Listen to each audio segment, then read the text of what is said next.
ಯಾವ ಪ್ರಕರಣದಲ್ಲಿ ಯಾರನ್ನ ಅರೆಸ್ಟ್ ಮಾಡಬೇಕು, ಯಾರನ್ನ ಬಿಡಬೇಕಂತ ಹೇಳಿ ಅವರೇ ಡಿಸೈಡ್ ಮಾಡಿಕೊಂಡು ಸೋಷಿಯಲ್ ಮೀಡಿಯಾದಲ್ಲಿ ಪೋಸ್ಟ್ ಹಾಕ್ತಾ ಇದ್ದಾರೆ. ತನಿಖೆಯನ್ನು ಪೊಲೀಸರು ಮಾಡ್ತಾರೆ, ಸಾಕ್ಷ್ಯಗಳ ಆಧಾರದ ಮೇಲೆ ಮಾಡ್ತಾರೆ. ಯಾರೇ ಆರೋಪಿತರ ಮೇಲೆ ಸಾಕ್ಷ್ಯ ಸಿಕ್ಕಿದ್ರೆ ಅವ್ರನ್ನ ಅರೆಸ್ಟ್ ಮಾಡ್ತಾರೆ. ಯಾರ ವಿರುದ್ಧ ಯಾರು ಸಾಕ್ಷ್ಯ ಸಿಕ್ಕಿಲ್ಲ ಅಂದರೆ ಅವ್ರನ್ನ ಅರೆಸ್ಟ್ ಮಾಡಲಿಕ್ಕಾಗಲ್ಲ.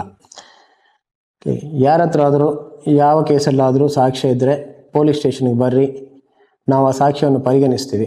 ನೀವು ಯಾರನ್ನಾದ್ರೂ ಆರೋಪಿತರ ವಿರುದ್ಧ ಸಾಕ್ಷ್ಯ ಇದ್ದರೂ ತೊಂದರೆ ಇಲ್ಲ, ಯಾರನ್ನಾದ್ರೂ ಪೊಲೀಸರು ಹಿಡಿಯುತ್ತಿದ್ದಾರೆ ಅಂತ ಅನಿಸಿ ಅವ್ರು ಇನ್ನೋಸೆಂಟ್ ಅನಿಸಿದರೆ ಆ ಸಾಕ್ಷ್ಯ ಇದ್ದರೂ ಕೂಡ ಪರವಾಗಿಲ್ಲ.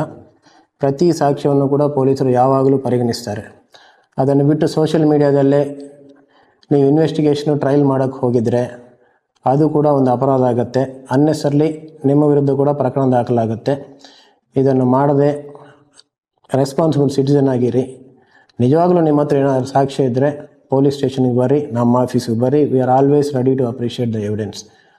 ಇನ್ವೆಸ್ಟಿಗೇಷನ್ ದಿಕ್ಕು ಯಾವಾಗಲೂ ತಪ್ಪಿಸಬೇಡಿ.